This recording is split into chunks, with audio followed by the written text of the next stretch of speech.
So, ito na lang po uli sa chapter 20, verse 1 to 9. A prayer for victory.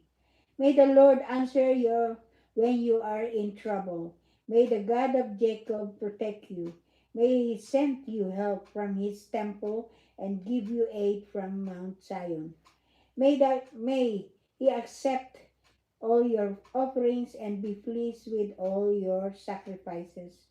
May he give you what you desire and make all your plans succeed.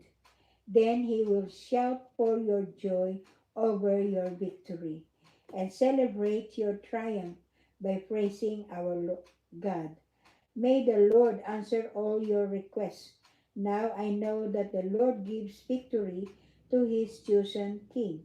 He answers him from his holy heaven, and by the power gives him great victories.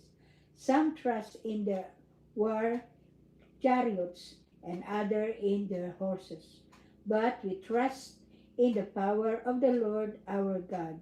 Such people will stumble and fall, but we will rise and stand firm. Give victory to the King, O Lord.